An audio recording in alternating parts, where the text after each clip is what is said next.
जय हिंद साथियों, आप सभी का स्वागत करता हूं आप सभी के अपने चैनल टारगेट सिलेक्शन में। साथियों, यूपी पुलिस कांस्टेबल एग्जाम को आज की इस वीडियो के द्वारा पूरी तरीके से खत्म किया जाएगा।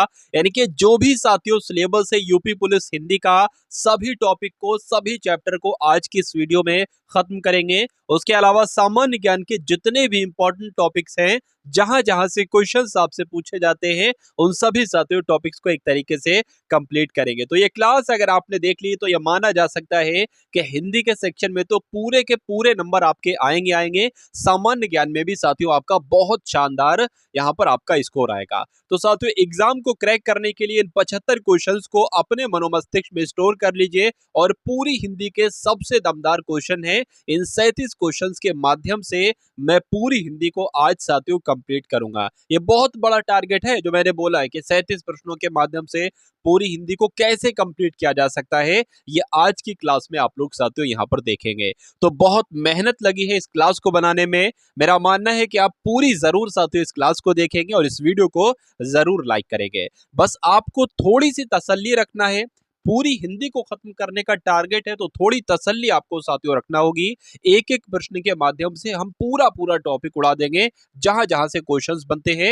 यानी कि इस वीडियो को देखने के बाद आप कोई भी प्रैक्टिस सेट लगा देना, कहीं का भी प्रैक्टिस सेट लगा लेना, हिंदी में साथियों पूरे नंबर आपके आएंगे। चलिए, तो पहला प्रश्न आपकी स्क्रीन पर है कि संज्ञा के मुख्य कितने भेद होते हैं। देखिए, अगर बात करें, एक प्रश्न आपसे पूछा जाता है, मैं आपको साथियों बतला देता हूं क्या। आपसे प्रश्न पूछा जाता है कि कामता प्रसाद गुरु ने क्या कामता प्रसाद गुरु ने संज्ञा के कितने भेद बताए हैं। ठीक है ना, संज्ञा के कितने भेद बताए हैं, तो आप क्या बताओगे साथियों? 3 भेद बताए हैं। अगर देखिए, दो तरह से क्वेश्चंस एग्जामिनर आपसे पूछता है। ये मुख्य शब्द है ना, ये बहुत बड़ा साथियों एकदम परिवर्तित कर देता है आंसर को। तो कुल मिला के अगर आपसे पूछा जाए संज्ञा के मुख्य कितने भेद होते हैं, तो आपको बताना है साथियों 3 भेद होते हैं। लेकिन अगर आपसे पूछा जाए कि संज्ञा के कितने भेद होते हैं, उसमें मुख्य ना हो, तो आपको साथियों 5 भेद बताना है। तो कुल मिला के यहाँ पर किसकी किसकी बात की जा रही है, यानी कि जो संज्ञा के मुख्य भेद हैं वो आखिर कौन कौन से हैं साथियों, ये भी आप लोग एक बार एक तरीके से देख लीजिए। चलिए, तो तीनों प्रकार के जो मुख्य भेद है ना साथियों, उनकी हम लोग यहाँ पर बात कर लेते हैं। तो पहला प्रकार जो है ना, वो साथियों क्या है, वो आपका व्यक्तिवाचक संज्ञा है। चलिए, तो आपका ये क्या हो गया, ये व्यक्तिवाचक संज्ञा हो गया। अब मैं आपको साथियों प्रश्न जहां जहां से बनते हैं ना, वो भी मैं आपको बताऊंगा। देखिए, दूसरा साथियों प्रकार आपका जो बनता है वो जातिवाचक बनता है। ठीक है ना, क्या बनता है साथियों? जातिवाचक बनता है। ये सब कुछ आपको मालूम होना चाहिए। जातिवाचक संज्ञा हो गया। चलिए, अच्छा, तीसरे की अगर बात करते हैं कि तीसरा कौन सा मुख्य भेद है, तो तीसरा साथियों भाववाचक संज्ञा। क्या है? भाववाचक संज्ञा। ये आप लोग ध्यान रखेंगे। तो ये तो साथियों क्या हो जाएंगे, एक तरीके से ये मुख्य भेद हो जाएंगे। ठीक है ना। अब अगर आपसे मान लीजिए क्वेश्चन ये पूछ लिया जाता है कि संज्ञा के कितने भेद होते हैं, ठीक है ना, संज्ञा के कुल कितने भेद होते हैं, ऐसे क्वेश्चन पूछ लिया जाए, तो साथियों दो चीजें यहां पर और ऐड हो जाती हैं। दो चीजें और ऐड हो जाती हैं, ये आप लोग ध्यान रखेंगे। ठीक है ना, मुख्य भेद में व्यक्तिवाचक, जातिवाचक और भाववाचक आ जाएगा। उसके अलावा जब कुल भेद अगर आपसे पूछा जाए, तो साथियों द्रव्यवाचक एक और जोड़ देना। द्रव्य वाचक संज्ञा साथियों आप ये जोड़ देना। द्रव्यवाचक संज्ञा आपकी ये हो गई। उसके अलावा एक और जोड़ देना साथियों, आपका समुदायवाचक। ठीक है ना। चलिए, समुदायवाचक आपने ये जोड़ दिया, समुदाय वाचक संज्ञा। ये कुल मिला के 5 हो गए साथियों, और मुख्य रूप से 3 भी मैंने आपको बता दिए। अब क्वेश्चन जो आपसे पूछा जाता है वो पता कहां से पूछा जाता है? एग्जामिनर एक शब्द आपके सामने रख देता है और कहता है कि मुझे ये बताइए, ये जातिवाचक संज्ञा है या व्यक्तिवाचक संज्ञा, भाववाचक संज्ञा, द्रव्यवाचक संज्ञा है। तो व्यक्तिवाचक की जब हम बात करते हैं, देखिए, अगर दुनिया में किसी भी इंसान का नाम है, वो मेरे नाम से अदनान से लेकर जो बाइडेन का नाम हो, या नरेंद्र मोदी का नाम हो, या राष्ट्रपति द्रौपदी मुर्मू जी का नाम हो, वो साथियों हमेशा व्यक्तिवाचक होगा। अगर किसी का नाम है, ठीक है, किसी व्यक्ति का नाम है, किसी आदमी का नाम है, किसी औरत का नाम है, किसी लड़के का नाम है, किसी लड़की का नाम है, या किसी बालक का नाम है, किसी बालिका का नाम है, या मैं कह सकता हूं साथियों किसी, मान लीजिए किसी नदी का नाम है, जैसे कि गंगा नदी। तो कुल मिला के अगर गंगा मतलब नदियों में किसी नदी का नाम आ जाए तो वो व्यक्तिवाचक संज्ञा होगी। पहाड़ों में किसी पहाड़ का नाम आ जाए तो वो गंगा व्यक्तिवाचक संज्ञा होगी। देशों में किसी साथियों देश का नाम आ जाए, जैसे भारत है, अमेरिका है, तो वो व्यक्तिवाचक संज्ञा होगी। ठीक है ना, ये बात आप लोग साथियों एक तरीके से ध्यान रखेंगे। उसके अलावा अगर साथियों यहाँ पर हम लोग बात करते हैं जातिवाचक संज्ञा क्या होती है। अब आपसे पूछ लिया जाए कि देश शब्द में साथियों कैसी संज्ञा है, तो आप पता क्या कहेंगे, तो आप जातिवाचक कहेंगे। अगर देश शब्द पूछ लिया जाए कि इसमें कौन सी संज्ञा है, तो जातिवाचक बताना। लेकिन अगर कोई स्पेसिफिक देश का नाम आपसे कहा जाए कि इंडोनेशिया में कैसी संज्ञा, तो आपको व्यक्तिवाचक बताना है। ठीक है ना। नदी शब्द अगर आपसे दे दिया जाए और पूछा जाए इसमें कैसी संज्ञा है, तो आप क्या बताएंगे साथियों, नदी शब्द में जातिवाचक संज्ञा। यह बात आपको मालूम होना चाहिए। आदमी कैसी संज्ञा है, आदमी की अगर बात करें तो आदमी शब्द में तो जातिवाचक संज्ञा, लेकिन किसी आदमी का नाम आ जाए तो वो व्यक्तिवाचक हो जाएगी। किसी राज्य का नाम आ जाए या किसी शहर का नाम आ जाए, वो सब साथियों क्या हो जाएगी, व्यक्ति जातिवाचक हो जाएगी। लेकिन किसी शहर का नाम आ जाए, लखनऊ आ जाए, पटना आ जाए, ठीक है ना, जयपुर आ जाए, तो वो आपका व्यक्तिवाचक की श्रेणी में आएगा। इतनी बात आपको मालूम होना चाहिए। अब बात करते हैं साथियों भाववाचक की। देखिए एक शब्द आपसे पूछ लेंगे कि बताइए आदमी शब्द में कैसी संज्ञा है, तो आपको जातिवाचक लगा देना है। और भाववाचक साथियों बहुत पूछा जा रहा है, बताइए चलिए। जैसे कि जिसमें भाव आपको दिखे, जैसे कि बुढ़ापा है ना, तो बुढ़ापे में एक भाव है साथियों। जवानी है ना, तो जवानी में भी एक भाव है, तो ये बुढ़ापा शब्द है, जवानी शब्द है। इन सब में साथियों कैसी संज्ञा है, इन सब में भाववाचक संज्ञा है।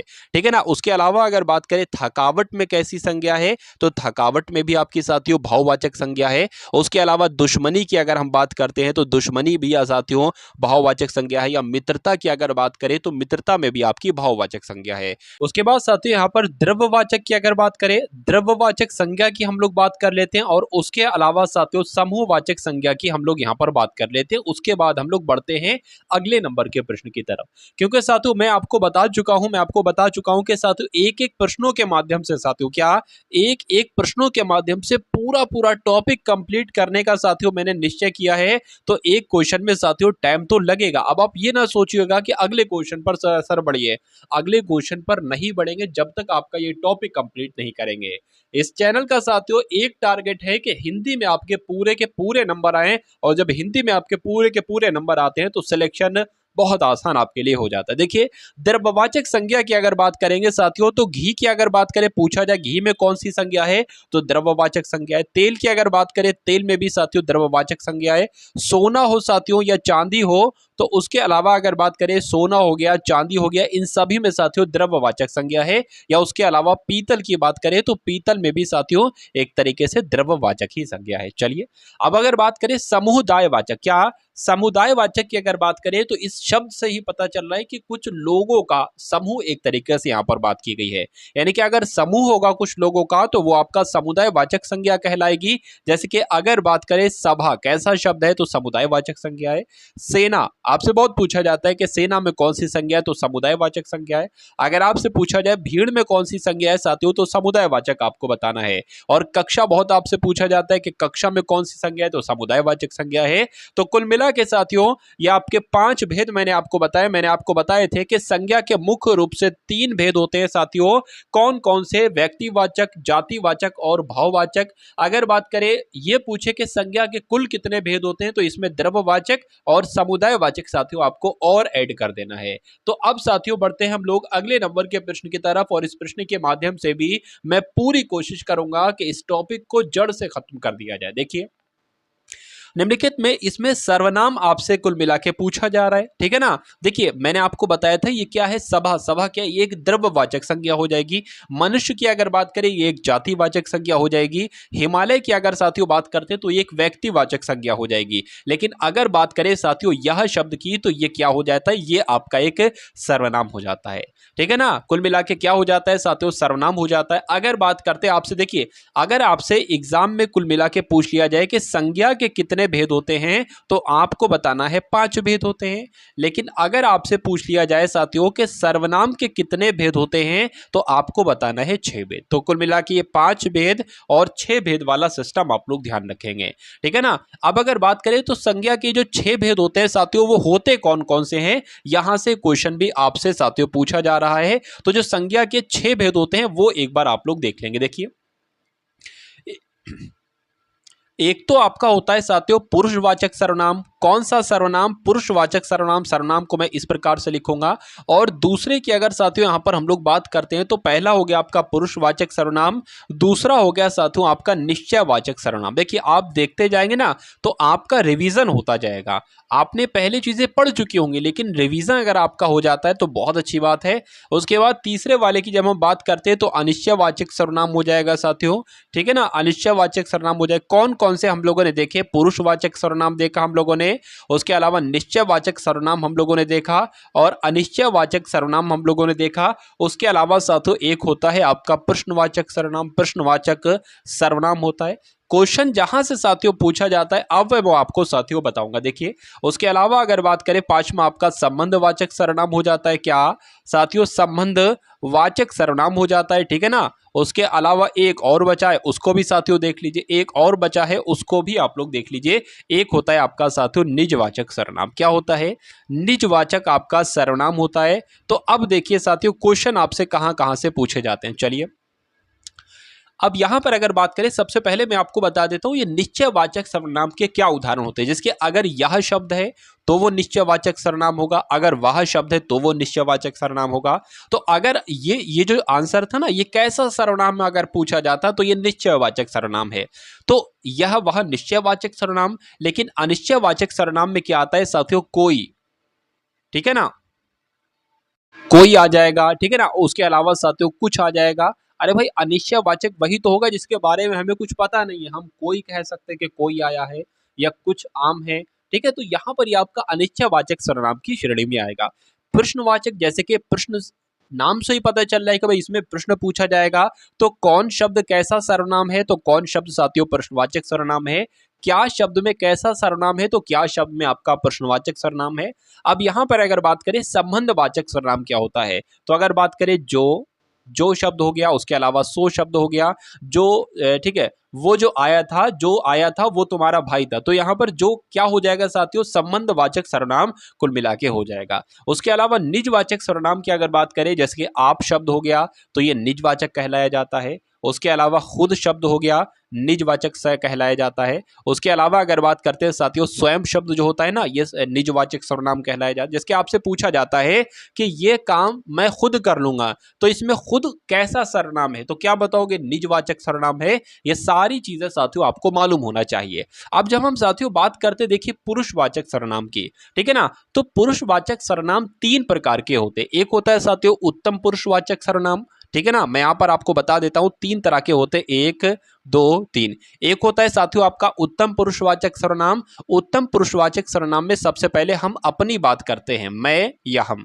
तो पूछा जाए मैं कैसा सर्वनाम है तो ये उत्तम पुरुषवाचक सर्वनाम है। हम कैसा सर्वनाम है तो ये उत्तम पुरुषवाचक सर्वनाम है। देखिए सबसे पहले हम अपनी बात करेंगे, उसके बाद हम अपने सामने वाले की बात करेंगे। यानी कि तुम कैसा सर्वनाम है तो ये साथियों मध्यम पुरुषवाचक सर्वनाम है, या तू कैसा सर्वनाम है ये मध्यम पुरुषवाचक सर्वनाम है, ठीक है ना। या आप अगर बात करें आप कैसा सर्वनाम है तो आप भी आपका कैसा मध्यम पुरुषवाचक सर्वनाम हो जाएगा। उसके बाद किसी हम अन्य की बात करेंगे, ठीक है ना। अगर बात करें आप जो है ना आप आपका साथियों ये इसमें नहीं आएगा। आपकी अगर बात करें मान लीजिए वह की अगर बात करें तो वह अगर पूछा जाता है तो ये आपका अन्य पुरुषवाचक सर्वनाम की श्रेणी में आ जाएगा।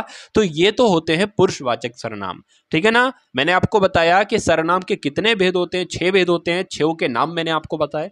अब क्वेश्चन आपका ये भी पूछा जा सकता है कि इनमें से कौन सा सर्वनाम का भेद नहीं है। तो जब ये आपको सारे के नाम मालूम होंगे तभी तो आप कह पाओगे। आपको इसमें से कोई भी शब्द दे दिया जाएगा, पूछा जाएगा क्या में कैसा सर्वनाम है तो आपको बताना है प्रश्नवाचक सर्वनाम है। तो क्वेश्चन साथियों आपका जो बनेगा वो कुल मिला के यहीं से बनेगा, इससे बाहर से आपका क्वेश्चन नहीं बनेगा। अब उसके बाद देखिए एक दूसरे कॉन्सेप्ट पर हम लोग यहां पर बढ़ते हैं और इस पूरे कॉन्सेप्ट को जड़ से उखाड़ देने की पूरी कोशिश करेंगे। देखिए आपसे पूछा जा रहा है कि निम्नलिखित में विशेषण क्या है। देखिए सबसे पहले आपको मालूम होना चाहिए जैसे कि मान लीजिए मैंने यहां पर कुछ शब्द लिख रहा हूं, एक वाक्य लिख रहा हूं, मोहन बहुत सुंदर लड़का है, ठीक है ना। मैंने एक वाक्य लिखा साथियों, मोहन बहुत सुंदर लड़का है। अब मैं आपको साथियों यहां पर तीन चीजें बताने वाला हूं। मैं आपको बताने वाला हूं कि इसमें विशेषण क्या होगा, ठीक है ना। मैं आपको बताऊंगा इसमें प्रविशेषण क्या होगा, प्रविशेषण क्या होगा, और मैं आपको बताऊंगा कि इसमें से विशेष क्या होगा, क्योंकि ये तीनों चीजें इंसान को बहुत परेशान करती हैं और क्वेश्चन आपका यहीं से पूछा जाता है। देखिए, जिसकी जिसकी तारीफ हो रही है, जिसके बारे में बताया जा रहा है, वो आपका विशेष्य होता है। जैसे कि यहां पर सुंदर बताया गया है, किसको, लड़के को बताया गया है, तो ये आपका क्या हो जाएगा, ये आपका विशेष शब्द हो जाएगा। तो मान लीजिए अगले दिन, या मान लीजिए कोई भी शब्द आपसे पूछा जाए, या मान लीजिए क्वेश्चन आपसे जो पूछा जाए, ठीक है ना, वो आपसे ये पूछा जाए कि गीता बहुत अच्छी लड़की है, ठीक है ना, तो एक तरीके से गीता कह लो, या यहां पर मोहन कह लो, या लड़का कह लो, यह कैसा शब्द हो जाएगा, विशेष शब्द हो जाएगा। अगर बात करें जो शब्द विशेषता बताता है, वो शब्द आपका विशेषण कहलाया जाता है, तो ये आपका सुंदर शब्द क्या हो जाएगा साथियों, विशेषण हो जाएगा, ठीक है ना। तीसरी बात आप लोग ध्यान रखेंगे, अगर विशेषण की भी कोई विशेषता बताता है, अरे भाई ये विशेषण शब्द ही तो है, अब इसकी विशेषता इसके बारे में बता रहा है ये बहुत शब्द, तो ये कैसी चीज हो जाएगी, ये आपकी प्रविशेषण हो जाएगी, ठीक है ना। ये क्या हो जाएगी साथियों, ये आपकी प्रविशेषण हो जाएगी। ये तीनों चीजें साथियों आप लोग यहां पर ध्यान रखेंगे। तो कुल मिला के अगर बात करें, इनमें से कौन सा विशेषण है, लंबाई, बुढ़ापा, समक्ष या शांत। कुल मिला के अगर आपसे ऐसा क्वेश्चन पूछा जाए, आप ये देख लेना आदमी से पहले कौन सा शब्द आ सकता है, ठीक है, या औरत से पहले कौन सा शब्द आ सकता है। तो लंबाई के साथ आदमी आ सकता है, नहीं, अरे भाई आदमी की मान लीजिए कोई विशेषता बता रहा है, तो लंबाई नहीं होगा। अगर लंबा होता, लंबा आदमी, तो हम कह सकते हैं कि लंबा विशेषण हो जाता। बुढ़ापा नहीं हो सकता क्योंकि यह बहुवाचक संज्ञा है, बूढ़ा आदमी होता तो यह हो जाता आपका विशेषण। समक्ष भी नहीं होगा, यहां पर शांत आपका आ सकता है, तो शांत एक तरीके से आदमी की विशेषता ही तो बता रहा है, तो विशेषता बता रहे साथियों, तो ये आपका विशेषण शब्द हो जाएगा। इसलिए सही जवाब आपका जो जाएगा वो ऑप्शन नंबर डी के साथ जाएगा। भाई बहुत बढ़िया, वेरी गुड क्लास। साथियों अगर आपने अभी तक इस वीडियो को लाइक नहीं किया है, तो आप सभी लोगों से मैं रिक्वेस्ट करता हूं कि इस वीडियो को लाइक कर दीजिए और अपने मित्रों के साथ साथियों इस वीडियो को आप लोग अवश्य शेयर कर दीजिए। जब हम जीके के क्वेश्चंस देखेंगे तो बहुत शानदार लेवल से जीके को भी हम लोग यहां पर पढ़ने वाले हैं। चलिए, निम्नलिखित में से कौन सा शब्द पुल्लिंग है, आपसे यह पूछा जा रहा है। कुल मिला के पुल्लिंग, देखिए अगर कोई शब्द पुल्लिंग होगा ना, अगर कोई शब्द साथियों क्या होगा, पुल्लिंग होगा, तो उसमें क्या आएगा साथियों, कैसा शब्द आएगा। जैसे कि अगर बात करें पंखा कैसा शब्द है, पंखा, पंखे में कैसा शब्द आया ना, तो ये पुल्लिंग हो जाएगा। उसके अलावा साथियों झाड़ू की अगर बात करते हैं ना, तो झाड़ू के साथ कैसा आया है, तो कैसी है, झाड़ू कैसी है, तो ये आपका स्त्रीलिंग हो जाएगा। उसके अलावा आदमी कैसा है, आदमी आपका पुल्लिंग हो जाएगा, औरत आपका स्त्रीलिंग हो जाएगा। उसके अलावा आपका अगर बात करें पेन कैसा है ना, तो पेन आपका कैसा हो जाएगा, पेन आपका पुल्लिंग हो जाएगा, ठीक है ना। रबड़ की अगर बात करते हैं तो रबड़ आपकी कैसी है, तो आपका ये स्त्रीलिंग हो जाएगा। तो कैसा और कैसी लगाकर साथियों आपको देख लेना है, आपको मालूम पड़ जाएगा कि ये शब्द पुल्लिंग है या स्त्रीलिंग है। आशा कैसी है, तो ये तो स्त्रीलिंग है। आज्ञा कैसी है, ये भी स्त्रीलिंग है। गरिमा कैसी है, ये भी स्त्रीलिंग है। सागर कैसा है, तो सागर के साथ कुल मिला के कैसा शब्द आया है, तो ये आपका पुल्लिंग हो जाता। भाई बहुत बढ़िया, वेरी गुड क्लास। अब उसके बाद देखिए आम खाया जाता है, इसमें आपसे पूछा जा रहा है साथियों वाच्य। अब यहां पर वाच्य की बात आई है ना, तो वाच्य एक ऐसा टॉपिक है जो बच्चों को बहुत ज्यादा परेशान करता है। मैं आपको अभी इसका पूरा ऑपरेशन करके दिखाता हूं। देखिए वाच्य की जब हम बात करते हैं तो इसको कहा जाता है इंग्लिश में वॉइस। आपने साथियों बचपन में जरूर पढ़ा होगा एक्टिव वॉइस और पैसिव वॉइस। क्या आपने बचपन में साथियों पढ़ा होगा एक्टिव वॉइस और पैसिव वॉइस, ठीक है ना। एक्टिव वॉइस, पैसिव वॉइस तो आपने पढ़ा होगा। तो इंग्लिश की अगर बात करते हैं, इंग्लिश में तो दो तरह के वाच्य होते हैं, दो तरह के वॉइस होते हैं, एक्टिव वॉइस, पैसिव वॉइस। लेकिन हिंदी की जब हम बात करते हैं तो हिंदी में तीन तरह के वाच्य होते हैं। तो अगर आपसे पूछ लिया जाए कि वाच्य कितने प्रकार के होते हैं साथियों, तो तीन प्रकार के होते हैं। उन तीन प्रकारों के नाम क्या हैं, कर्मवाच्य, कर्तृवाच्य, कर्मवाच्य और भाववाच्य। पहला पॉइंट आपको साथियों मालूम होना चाहिए। अब उसके बाद देखिए कर्तृवाच्य की हम लोग यहां पर साथियों ट्रिक देख रहे हैं। क्या देख रहे हैं हम लोग, कर्तृवाच्य की एक तरीके से ट्रिक देख रहे हैं, ठीक है ना। वाच्य कहते किसे, अगर वाक्य में क्रिया कर्ता के हिसाब से इस्तेमाल हो रही है तो आप लोग ध्यान रखेंगे उसको कर्तृवाच्य कहा जाता है, ठीक है ना। यानी कि कर्म के अनुसार अगर बात करें, कर्म के अनुसार आए तो कर्मवाच्य होगा, भाव के अनुसार अगर क्रिया आ रही है तो भाववाच्य होगा, ठीक है ना।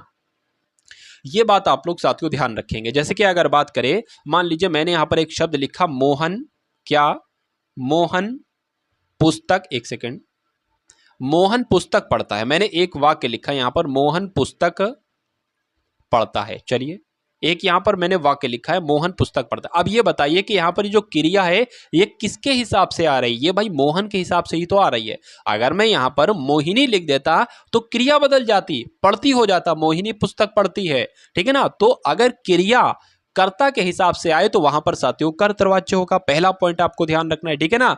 उसके अलावा अगर बात करते हैं, कभी कभी ऐसा भी होता है किसी वाक्य में आपको ने दिख जाए, जैसे मोहन ने पुस्तक पढ़ी, तो अगर ने दिख जाए तो वहां पर कौन सा वाच्य होता है? वहां पर साथियों कर्तृवाच्य होता है। ये आप लोग साथियों ध्यान रखेंगे, ठीक है ना। तो पहला पॉइंट मैंने आपको बता दिया साथियों। चलिए अब अगर बात करते हैं कर्मवाच्य की, तो जिस वाक्य की क्रिया उसके कर्म के, जिस वाक्य की क्रिया उसके कर्म के अनुसार होती है उसे साथियों कर्मवाच्य कहते हैं। जैसे कि मोहन द्वारा पुस्तक पढ़ी जाती है, तो अब यहां पर अगर बात करते हैं साथियों, मोहन द्वारा पुस्तक पढ़ी जाती है, अब यहां पर मोहन आ जाए या मोहिनी आ जाए, क्रिया नहीं चेंज होगी। क्यों? क्योंकि क्रिया कर्म के अनुसार अब चेंज होगी, और कर्म उसमें क्या है जो मैंने अभी आपको वाक्य बताया था, इसमें पुस्तक कर्म है। अरे भाई, मोहन द्वारा पुस्तक पढ़ी जाती है या मोहिनी द्वारा पुस्तक पढ़ी जाती, क्रिया चेंज नहीं हो रही, क्रिया साथियों पुस्तक कर्म के द्वारा साथियों चेंज होगी, ठीक है ना। चलिए, तो ये पॉइंट भी आपको मालूम हो गया। अब अगर दूसरी ट्रिक की बात करें, देखिए मैंने आपको बताया था अगर किसी वाक्य में ने शब्द आ जाए तो कर्तृवाच्य होगा। अगर किसी वाक्य में साथियों द्वारा शब्द आ जाए, क्या द्वारा शब्द आ जाए या के द्वारा शब्द आ जाए, तो वहां पर कौन सा वाच्य होगा? वहां पर कर्मवाच्य होगा। अगर किसी वाक्य में साथियों से शब्द के साथ क्या आ जाए? नहीं आ जाए, से शब्द भी हो मतलब उस वाक्य में, और नहीं शब्द भी हो उस वाक्य में, तो उसमें भाववाच्य होता है। जैसे कि मुझसे ये काम नहीं किया जाता, तो यहां पर नहीं भी आ गया है और से भी आ गया। उससे चला नहीं जाता, तो नहीं भी आ गया है और से भी आ गया, तो यहां पर क्या होगा? भाववाच्य होगा। इतनी बात आपको साथियों क्या रखना है? साथियों आपको यहां पर इतनी बात साथियों ध्यान रखना है। चलिए अब यहां पर साथियों अगर हम बात करते हैं तो आम खाया जाता है, इसमें क्या है? देखिए भाववाच्य तो हो नहीं सकता, ये भी नहीं हो सकता, तो कर्तृवाच्य की अगर बात करते हैं, कर्तृवाच्य थोड़ी ना होगा साथियों इसमें, ठीक है। क्यों? क्योंकि कर्म के अनुसार क्रिया चेंज होगी, ठीक है। आम खाया जाता है, ठीक है ना। उसके अलावा अगर बात करें तो यहां पर साथियों कर्मवाच्य आपका राइट आंसर हो जाएगा, जिनका आंसर यहां पर बी तो बिल्कुल सही है। अब उसके बाद देखिए अगला प्रश्न आपकी स्क्रीन पर है कि निम्नलिखित में से अव्यय क्या होते हैं। देखिए अव्यय के बारे में अगर मैं आपको बताऊं कि अगर कहीं पर साथियों आपको और शब्द दिख जाए तो वो क्या होगा? वो अव्यय होगा। अगर कहीं पर आपको अथवा शब्द दिख जाए तो वो क्या होगा? वो अव्यय होगा। अगर कहीं पर आपको साथियों किंतु शब्द दिख जाए और पूछा जाए कैसा शब्द है, अव्यय होगा। परंतु शब्द दिख जाए तो वो साथियों अव्यय होगा। इसलिए शब्द दिख जाए तो वो क्या होगा साथियों? अव्यय होगा, इसलिए शब्द। उसके अलावा और शब्द दिख जाए या तथा शब्द दिख जाए, और शब्द दिख जाए, तथा शब्द दिख जाए, या शब्द दिख जाए, तो ये सारे के सारे साथियों अव्यय शब्द होंगे। तो कुल मिला के यहां पर आपका राइट आंसर जो जाएगा वो ऑप्शन नंबर सी के साथ जाएगा, और जिनका आंसर यहां पर सी है तो बिल्कुल करेक्ट भाई, बहुत बढ़िया, वेरी गुड क्लास। हिंदी में अल्प विराम का चिन्ह आपसे कुल मिला के पूछा जा रहा है। देखिए एक चैप्टर है जिसका नाम है विराम चिन्ह, और यहाँ से क्वेश्चंस आपसे पूछे जाते हैं। तो मैं आपको बता देता हूँ यहाँ से जो जो साथियों क्वेश्चंस पूछे जाते हैं उनका मतलब क्या होता है। देखिए विराम की अगर बात करें ना, अगर आपसे कोई पूछा जाए कि विराम का मतलब क्या होता है, तो विराम का मतलब क्या होता है? विराम का मतलब होता है ठहराव, ठीक है ना। अब ठहराव अलग अलग तरीके के होते हैं। कुछ ठहराव ऐसा होता है कि उसके बाद शुरुआत ही नहीं होती है, कुछ ठहराव ऐसा होता है कि बिल्कुल 1 सेकंड का ठहराव होता है। तो ये बात आप लोग ध्यान रखेंगे। एक क्वेश्चन साथियों आप लोग ध्यान रखेंगे, आपसे पूछा जाता है कि कामता प्रसाद गुरु के अनुसार, क्या कामता प्रसाद गुरु के अनुसार विराम चिन्हों की संख्या उन्होंने कितनी बताई है? कामता प्रसाद गुरु जी के द्वारा विराम चिन्ह कितने बताए गए हैं? तो 20 विराम चिन्ह बताए गए हैं साथियों, ये बात आपको मालूम होना चाहिए। चलिए ये पहला पॉइंट आपका हो गया। अच्छा अब कुछ विराम चिन्ह मैं आपको बता रहा हूं, ठीक है ना। जैसे कि पूर्ण विराम अगर आपसे पूछा जाए कि पूर्ण विराम का चिन्ह कैसा होता है, तो पूर्ण विराम का चिन्ह आप लोग साथियों ध्यान रखेंगे कि एक ऐसे लकीर होती है साथियों पूर्ण विराम चिन्ह की, ये वाली ऐसे करके। अगर आपसे पूछा जाए अल्प विराम कैसे बनता है, क्या अल्प विराम के बारे में अगर साथियों मैं आपसे बताऊं तो आपको बहुत ज्यादा ध्यान नहीं देता है, सिर्फ हल्का से एक ऐसे करके कॉमा बन जाता है, ये आपका अल्प विराम हो जाता है। लेकिन वहीं अगर बात करते हैं साथियों अर्ध विराम की, क्या अर्ध विराम की साथियों अगर हम लोग बात करते हैं तो अर्ध विराम आपका कैसे बनता है, ऐसे करके और ऐसे करके, ये आपका अर्ध विराम हो जाएगा। प्रश्नवाचक चिन्ह आप सभी को पता है साथियों ऐसे बनता है क्वेश्चन मार्क चिन्ह की जगह पर। आश्चर्य चिन्ह या विस्मयादि बोधक चिन्ह की बात करें तो कुछ ऐसे बनता है साथियों। कोष्टक तीन प्रकार के बनते हैं, एक तो ऐसे वाला, एक साथियों ऐसे वाला कोष्टक बनता है, और एक ये कोष्टक बनता है यानी कि ब्रैकेट ऐसे बनते हैं, ठीक है ना। उद्धरण चिन्ह की अगर बात करें साथियों कुछ इस प्रकार से बनता है साथियों उद्धरण चिन्ह, ये भी आप लोग ध्यान रखेंगे। तो इतने आपको साथियों मालूम होना चाहिए। चलिए भाई बहुत बढ़िया, वेरी गुड क्लास। अब यहां पर अगर बात करते हैं साथियों अल्प विराम की, तो अल्प विराम मैंने आपको कैसे बताया था कि ऐसे बताया था अल्प विराम, यहां पर ये ऐसे बना होना चाहिए। तो कुल मिला के राइट आंसर आपका ऑप्शन नंबर डी हो जाता है। अब उसके बाद देखिए वर्ण का अर्थ नहीं होता है साथियों, बताइए। चलिए तो देखिए वर्ण की अगर बात करते हैं क्या अर्थ नहीं होता है, तो वर्ण को एक तरीके से अक्षर भी कहते हैं, बिल्कुल कहते हैं, रंग भी कहते हैं, बिल्कुल कहते हैं, जाति भी कहते हैं, बिल्कुल कहते हैं, लेकिन सुंदर नहीं कहा जाता है साथियों। इसलिए राइट आंसर आपका जो जाएगा वो ऑप्शन नंबर किसके साथ जाएगा साथियों, ऑप्शन नंबर डी के साथ जाएगा भाई, बहुत बढ़िया, वेरी गुड क्लास। चलिए अच्छा यहां पर अगर बात करें तो वर्ण साथियों दो प्रकार से होते हैं, ये तो राइट आंसर आपका डी हो जाएगा। वर्ण आपके दो प्रकार से होते हैं, कौन कौन से मैं आपको साथियों बतला देता हूं। एक तरफ होते हैं साथियों आपके स्वर, ठीक है ना, और एक तरफ होते हैं साथियों आपके व्यंजन। चलिए इतनी बात आपको मालूम पड़ गई। अच्छा अगर आपसे एग्जाम में यह पूछ लिया जाए कि ह्रस्व स्वर किसे कहा जाता है, तो ह्रस्व स्वर साथियों चार होते हैं। छोटा आ होता है, छोटी ई होता है, छोटा ऊ होता है, और ऋण होता है, ठीक है ना। उसके अलावा आप लोग ध्यान रखेंगे साथियों दीर्घ स्वर क्या होते हैं। देखिए ह्रस्व स्वर मैंने आपको बता दिया, और दीर्घ स्वर की अगर बात करते हैं तो दीर्घ स्वर में क्या आ जाता है साथियों, देखिए छोटा आ ह्रस्व स्वर, बड़ा आ बड़ा ई, ठीक है ना, बड़ा आ बड़ी ई बड़ा ओ, ये आपके क्या हो जाएंगे साथियों दीर्घ स्वर हो जाएंगे। उसके अलावा साथियों ए और ए भी आपका क्या हो जाएगा, एक तरीके से ह्रस्व दीर्घ स्वर के अंतर्गत ही आ जाएगा। उसके अलावा ओ की अगर बात करें या औ की अगर बात करें तो ये भी किसके अंतर्गत आ जाएगा, दीर्घ स्वर के अंतर्गत आ जाएगा। उसके अलावा आपसे पूछे जाते हैं कि अंतःस्थ व्यंजन क्या होते हैं साथियों, बताइए। तो अंतःस्थ व्यंजन की अगर हम जब साथियों बात करते हैं तो ये चार प्रकार के होते हैं, कौन कौन से, या, रा, ला, वाह। साथियों मैंने कहा ना कि सब कुछ आपका रिवीजन करा दूंगा आज की इस वीडियो में। उसके अलावा साथियों अगर बात करें यहाँ पर ऊष्म व्यंजन की, क्या ऊष्म व्यंजन की साथियों जब हम यहाँ पर बात करते हैं तो ऊष्म व्यंजन की साथियों जब हम यहां पर अगर बात करते हैं तो उसके अंतर्गत क्या आता है साथियों, शा आता है, शा आता है, सा आता है, और साथियों उसके अलावा हा आता है, ठीक है ना। आगत ध्वनियां भी आप लोग मालूम होना चाहिए आपको, ये भी आपके एग्जाम में आता है। तो साथियों ये जा और फा, ये दो साथियों आपकी आगत ध्वनियां हो जाएंगी। उसके अलावा अगर संयुक्त वर्ण की अगर बात करते हैं साथियों तो आपका ये छा हो जाएगा, त्रा हो जाएगा, और अगर बात करें साथियों श्रा हो जाएगा, ठीक है, और आपका क्या हो जाएगी, छा है एक तरीके से कक्षा वाला छा, उसकी ये श्रा है आपका। उसके अलावा ठीक है ना, उसके अलावा आपका क्या हो जाएगा साथियों, क्या हो जाएगा, ठीक है ना। इतनी बात आपको मालूम होना चाहिए भाई, बहुत बढ़िया, वेरी गुड क्लास। चलिए अब अगर बात करते हैं साथियों अगले नंबर के क्वेश्चन की, देखिए और बताइए सही जवाब आपका क्या है। कि यहां पर एक तो लिखा हुआ है छोटी मात्रा में अली, एक लिखा है बड़ी मात्रा में अली। तो आपसे पूछा जा रहा है कि इस वाले अली का मतलब क्या होगा और इस वाले अली का मतलब क्या होगा, बताइए। देखिए यहां पर अगर बात करते हैं साथियों तो छोटे वाले अली का मतलब तो होता है भौरा, तो भौरा यहां पर है, यहां पर है।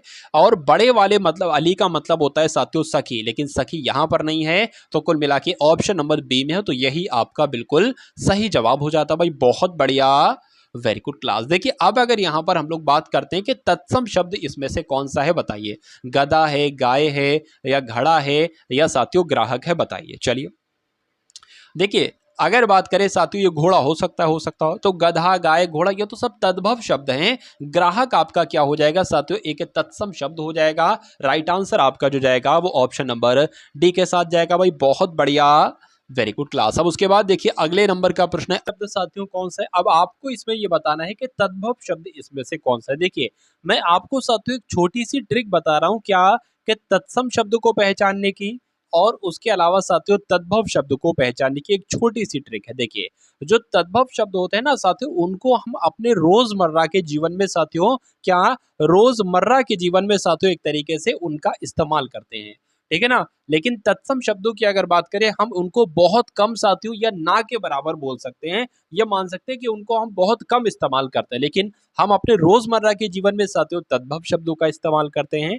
तो अब आप इन चारों शब्दों को पढ़कर आप एक बात ये बताइए कि आप किस शब्द का सबसे ज्यादा इस्तेमाल करते हैं, किस शब्द को बोलते हैं। देखिए, एकत्रित बहुत कम बोलते होगे, उच्च बहुत कम बोलते होगे, अमृत बहुत कम बोलते हो साथियों, गांव शब्द आप इस्तेमाल करते होगे। तो कुल मिला के साथियों तद्भव शब्द जो होगा वो आपका गांव हो जाएगा, बाकी सारे शब्द आपके तत्सम हो जाएंगे। चलिए भाई, बहुत बढ़िया, वेरी गुड क्लास। अब उसके बाद देखिए अगले नंबर का क्वेश्चन आपकी स्क्रीन पर साथियों जो है वो देखिए और बताइए इस क्वेश्चन का आपका साथियों राइट आंसर क्या हो सकता है।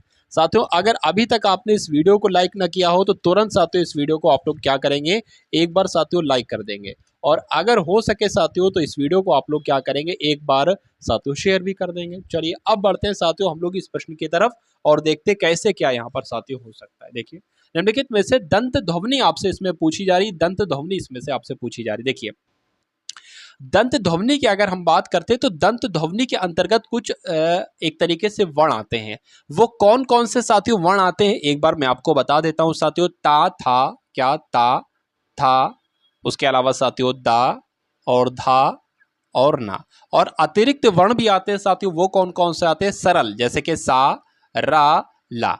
तो सा, रा, ला में से कोई भी अगर वर्ण पूछा जाए कि किसके अंतर्गत है तो ये दंत ध्वनि के अंतर्गत है।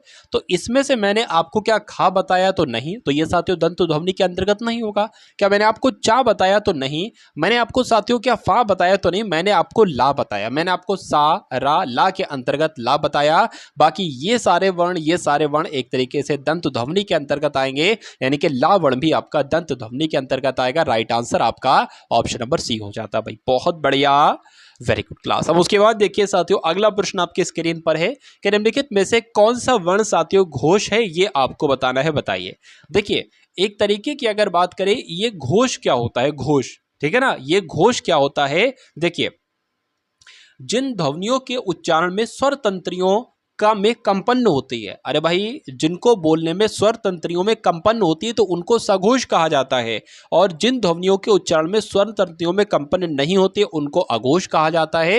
यानी कि एक ऐसा कौन सा वर्ण है साथियों जिसको बोलने पर स्वर तंत्रियों में कंपन नहीं होगी, यानी कि अघोष। तो कुल मिला के अगर साथियों बात करते किसको किसको बोलने में नहीं होगी, ये आपसे पूछा जा रहा है। चलिए, तो देखिए, जा को बोलेंगे तो हो रही है, इसको बोलेंगे हो रही है, इसको बोलेंगे तो हो रही है, लेकिन चा को बोलने में नहीं हो रही है, नहीं हो रही है, तो ये आपका साथियों अघोष हो जाएगा और यही आपका राइट आंसर हो जाएगा। उसके बाद देखिए कौन सा शब्द आपका स्त्रीलिंग है, बताइए। मैंने आपको बताया था साथियों कैसी शब्द लगाकर देख लो, अगर कैसी लग जाए तो स्त्रीलिंग है, अगर कैसा शब्द साथियों लग जाए तो वो आपका पुल्लिंग हो जाएगा। तो यहां पर अगर साथियों बात करते हैं, सौभाग्य कैसा है, पुल्लिंग हो जाएगा, सुंदरता कैसी है, स्त्रीलिंग हो जाएगा, काव्य कैसा है, चंद्र कैसा है, तो स्त्रीलिंग शब्द कौन सा है साथियों, ऑप्शन नंबर बी वाला है। उसके बाद देखिए, मैंने यह काम कर लेना चाहिए, इस वाक्य में अशुद्ध अंश साथियों कौन सा है, बताइए। देखिए, यहां पर मैंने यह काम नहीं आना चाहिए, यहां पर आना चाहिए था साथियों मुझे, क्या, मुझे यह काम कर लेना चाहिए। तो कहां पर साथियों अशुद्ध अंश है, तो ये मैंने वाला शब्द एक तरीके से अशुद्ध अंश है, तो यही आपका राइट आंसर हो जाएगा। और जिनका आंसर यहां पर ए है तो बिल्कुल करेक्ट भाई, बहुत बढ़िया, वेरी गुड क्लास। अब उसके बाद देखिए अगला प्रश्न आपकी स्क्रीन पर है कि जिसे करना बहुत कठिन हो उसके लिए अगर मैं आपसे एक शब्द पूछूं तो आप क्या बताएंगे, बताइए। देखिए, जिसे करना कठिन होता है ना उसको दुष्कर कहा जाता है। क्या कहा जाता है साथियों, दुष्कर कहा जाता है। राइट आंसर आपका एक के साथ जाएगा। उसके बाद देखिए, अपमान में उपसर्ग क्या होगा। देखिए, ऐसे क्वेश्चन बहुत सारे आपसे पूछे जाते हैं कि इसमें उपसर्ग क्या है, या हो सकता हो पूछा जाए कि इसमें प्रत्यय क्या है, ठीक है ना। तो पहला तो पॉइंट आपको यह मालूम होना चाहिए कि अगर किसी शब्द का संधि विच्छेद हो सकता है, क्या, अगर किसी शब्द का साथियों संधि विच्छेद हो सकता है तो उसमें ही साथियों उपसर्ग निकल पाएगा, उसमें ही साथियों प्रत्यय निकल पाएगा, ठीक है ना। तो अगर मैं साथियों बात करूं इसका संधि विच्छेद क्या होगा, तो इसका संधि विच्छेद कुछ इस प्रकार से हो जाएगा, अप धन मान हो जाएगा। अब उपसर्ग पूछा गया है तो उपसर्ग साथियों पहला पद होता है, ठीक है ना, यानी कि आदि पद होता है उपसर्ग और अंत वाला पद होता है साथियों एक तरीके से प्रत्यय। तो यहां पर आपका उपसर्ग क्या हो जाएगा, अप यहां पर उपसर्ग हो जाएगा, और राइट आंसर आपका जो जाएगा वो ऑप्शन नंबर डी के साथ जाएगा भाई, बहुत बढ़िया, वेरी गुड क्लास। अब उसके बाद देखिए अगले नंबर का साथियों क्वेश्चन आपके स्क्रीन पर है, देखिए और बताइए राइट आंसर क्या है। चलिए, तो यहां पर देखिए अगर बात करें तो इसमें प्रत्यय क्या है साथियों बताइए। चलिए देखिए इसमें प्रत्यय की अगर बात करें तो आहट की अगर बात करें इसमें प्रत्यय हो जाएगा। राइट आंसर आपका ऑप्शन नंबर सी हो जाता है। नाक कटना ये एक मुहावरा है और इस मुहावरे का मतलब क्या होता है साथियों? खून बहना, बदनामी होना, नुकसान होना या इज्जत करना। तो मैं कहूंगा साथियों बदनामी करने को ही तो कहा जाता है कि भैया ये आपकी तो बिल्कुल नाक कट के रह गई, यानी कि आपकी तो बिल्कुल बदनामी होकर रहेगी। तो जिनका आंसर यहाँ पर बी है तो बिल्कुल सही है। काला अक्षर भैंस बराबर, ये एक साथियों लोकोक्ति है और इस लोकोक्ति का मतलब क्या होता है बताइए फटाफट। पढ़ा लिखा ना होना, पढ़ा लिखा होना, विद्वान होना या मूर्ख होना। तो मैं कहूंगा साथियों काला अक्षर भैंस बराबर यानी कि पढ़ा लिखा ना होना। उसके बाद देखिए अगला प्रश्न है साथियों जटिल का विलोम आपसे पूछा जा रहा है बताइए। तो जटिल का विलोम का मतलब क्या होता है साथियों? जटिल का विलोम आपसे यहां पर पूछा जा रहा है। तो जटिल मतलब होता है कठिन और जटिल का विलोम हो जाएगा कुल मिला के सरल। इसलिए सही जवाब जिनका भी यहां पर ऑप्शन नंबर सी था तो बिल्कुल सही था भाई, बहुत बढ़िया, वेरी गुड क्लास। चलिए अब उसके बाद देखिए साथियों नेक्स्ट नंबर का क्वेश्चन आपकी स्क्रीन पर है। देखिए साथियों और बताइए राइट आंसर यहां पर आपका क्या हो सकता है। जल का पर्यायवाची इसमें से कौन सा नहीं है साथियों बताइए। तो जल की अगर बात करते हैं साथियों देखिए जल को नीर भी कहते हैं, जल को साथियों अंबु भी कहते हैं, जल को समीर भी, जल को साथियों सलिल भी कहते हैं लेकिन समीर नहीं कहते हैं, ठीक है ना। तो कुल मिला के ये आपका राइट आंसर हो जाएगा। अब देखिए आपसे साथियों चांद के बहुत पर्यायवाची पूछे जाते हैं। किसके?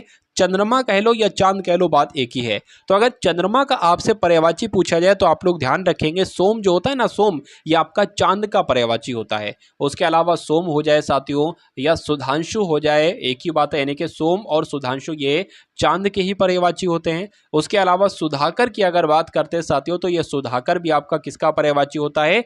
चांद का ही पर्यायवाची होता है। इंदु, इंदु की अगर बात करें बहुत पूछा जाता है तो ये इंदु भी साथियों चांद का ही पर्यायवाची होता है, ठीक है ना। ये आप लोग साथियों ध्यान रखेंगे। उसके अलावा कमल का भी आपसे बहुत पर्यायवाची पूछा जाता है। देखिए एक मैं आपको ट्रिक बता रहा हूं, कमल कहां पर रहता है? कमल साथियों जल में रहता है। कहां पर? जल में रहता है। तो जिस शब्द के अंत में जा आ जाए वो कमल का पर्यायवाची। जैसे कि अगर बात करें साथियों कमल का पर्यायवाची क्या होता है? पंकज होता है। तो पंकज के अंत में जा आ गया है क्योंकि ये जल में रहता है तो पंकज आपका कमल का पर्यायवाची हो जाएगा। सरोज की अगर बात करें, सरोज के अंत में क्या आ गया साथियों? जा आ गया है तो जा आपका कमल का पर्यायवाची हो जाता है। नीरज की अगर बात करते हैं, नीरज के अंत में साथियों जा आ गया है तो ये कमल का पर्यायवाची हो जाता है साथियों। उसके अलावा अगर बात करें जलज की तो जलज में भी साथियों अंत में क्या आ गया है? जा आ गया है तो ये कमल का पर्यायवाची हो जाएगा। उसके अलावा कज, कज के भी अंत में जा आ गया है, कमल का पर्यायवाची हो जाएगा। उसके अलावा अगर बात करते हैं साथियों अंबुज की तो अंबुज में भी जा है तो ये कमल का पर्यायवाची है। वारिज की अगर बात करें तो वारिज में भी अंत में जा है तो ये कमल का पर्यायवाची है। इतनी जानकारी आपको साथियों मालूम होना चाहिए भाई, बहुत बढ़िया, वेरी गुड क्लास। अब कपड़े का और एक देख लीजिए साथियों कि कपड़े को क्या कहा जाता है। कपड़े को वस्त्र कहा जाता है, आप सभी लोग जानते हैं। कपड़े की अगर बात करें साथियों, कपड़े को साथियों अंबर भी कहा जाता है, कपड़े को एक तरीके से चीर भी कहा जाता है, कपड़े को साथियों बसन भी कहा जाता है। क्या? कपड़े की अगर बात करें तो कपड़े को बसन भी कहा जाता है। इतनी जानकारी आपको मालूम होना चाहिए भाई, बहुत बढ़िया, वेरी गुड क्लास। चलिए अब उसके बाद देखिए साथियों अगले नंबर का प्रश्न है कि महोषध शब्द का संधि विच्छेद क्या है। देखिए एक क्वेश्चन आपसे पूछा जाता है, आपसे पूछा जा सकता है कि संधि शब्द का अगर संधि विच्छेद करेंगे साथियों तो आप कैसे करेंगे। तो संधि विच्छेद का संधि विच्छेद देख लीजिए साथियों, संधि शब्द का संधि विच्छेद देख लीजिए, सम धन धी हो जाएगा। ये पॉइंट आप लोग साथियों ध्यान रखेंगे, ठीक है ना। चलिए भाई बहुत बढ़िया, वेरी गुड क्लास। अब उसके बाद देखिए अगर महोषध का संधि विच्छेद करेंगे तो महाधन औषध हो जाएगा साथियों। राइट आंसर आपका जो जाएगा वो ऑप्शन नंबर ए के साथ जाएगा। प्रतिधन आघात का संधि रूप क्या होगा साथियों बताइए। तो यहां पर अगर बात करें क्या होगा साथियों? प्रत्याघात हो जाएगा। राइट आंसर अगर आपका है ऑप्शन नंबर ए के साथ तो बिल्कुल करेक्ट है। उसके बाद देखिए देशभक्ति में आपसे पूछा जा रहा है साथियों समास क्या है बताइए। देखिए देश के लिए भक्ति हो गई, ठीक है ना, देश के लिए भक्ति होगी यानी कि संप्रदान के लिए, यानी कि संप्रदान तत्पुरुष समास यहां पर हो जाएगा। ये बात आपको मालूम होना चाहिए। अब मैं आपको कुछ चीजें बता रहा हूं साथियों। देखिए कोई शब्द आपको दे दिया जाता है और पूछा जाता है इसमें कौन सा समास है, तो अव्ययी भाव समास साथियों कौन कौन से शब्दों में होता है ये मैं आपको बता रहा हूं। देखिए अगर किसी शब्द के शुरू में साथियों क्या आ जाए? प्रति आ जाए तो वो कैसा उसमें समास हो जाएगा, अव्ययी भाव समास हो जाएगा। अगर किसी शब्द के शुरुआत में साथियों बड़ा आ जाए तो उसमें क्या समास हो जाएगा, अव्ययी भाव समास हो जाएगा।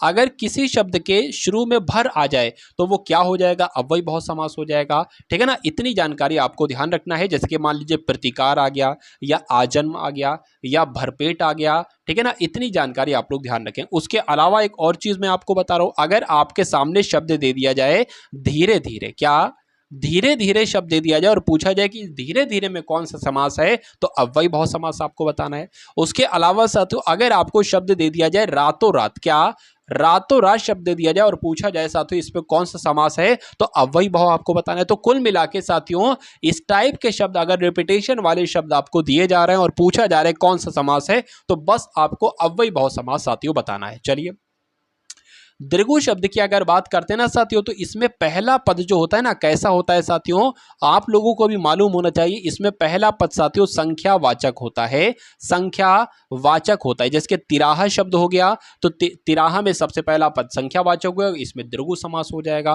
ठीक है ना, दोराहा हो गया तो इसमें क्या हो जाएगा, दीर्घु समास हो जाएगा।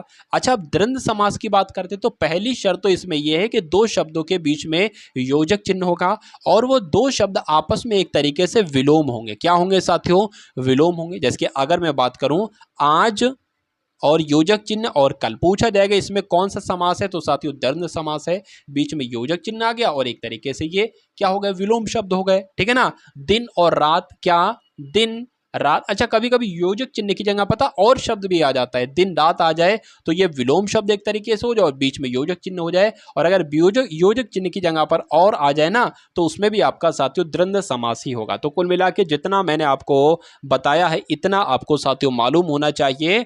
तैयारी आपकी बहुत शानदार साथियों मैं करवा दूंगा। ये समझ लीजिए कि रैंकर्स की श्रेणी में आप बहुत आराम से आ जाओगे और इस टाइप से हिंदी पढ़ोगे। चलिए साथियों, चैनल को आप लोग सब्सक्राइब कर लीजिए, बेल आइकन पर क्लिक कर लीजिए। देखिए, साहित्य में रस का क्या अर्थ है बताइए।